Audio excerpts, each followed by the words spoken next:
যিসকলে আমাৰ দদিয়া ৰাইজক লাইকা ৰাইজৰ মাজত ভোট ভিক্ষা মাগি তেওঁলোকে সাংসদেই হওক বা বিধানসভাৰ বিধায়ক হ'ল, তেওঁলোকে অন্ততঃ অন্তৰ বিকাব লাগিছিলে।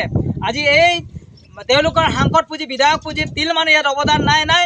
তেওঁলোকে সংকটৰ সময়তে এবাৰো খা খবৰ লোৱা নাই।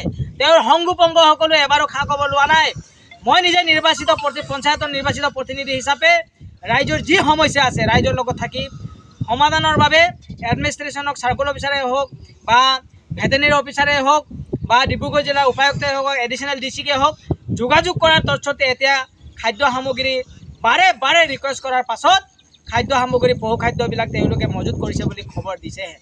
এই সংকটৰ সময়ত বানপানীৰ একেবাৰে প্লাবিত কৰাৰ সময়ত যদিহে খাদ্য সামগ্ৰীবিলাক নাপালে কেতিয়া আৰু আমাক খাদ্য সামগ্ৰীৰ প্ৰয়োজন হ'ব? আমাক প্ৰয়োজন নহ'ব।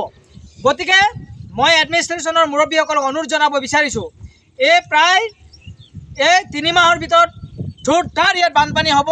আপোনালোকক বাৰে বাৰে আমি যোগাযোগ নকৰাকৈ আপোনালোকে ইয়াৰ সম্পূৰ্ণ আপোনালোকে ডাঙৰ সমস্যাবিলাক সমাধান কৰিব নোৱাৰে। এই প্ৰাইমেৰী প্ৰব্লেমবিলাক আপোনালোকে মজুত কৰি ৰাখক। স্বাস্থ্যকেন্দ্ৰত আজি কৰ্মীসকলক ক'ত গ'ল তেওঁলোকক ৰেডি কৰি ৰাখক। আপোনালোকে বিশুদ্ধ খোৱা পানীৰ বাবে প্ৰতিটো ঘৰত প্ৰতিটো পৰিয়ালত আপোনালোকে দমকল দিয়াৰ ব্যৱস্থা কৰক।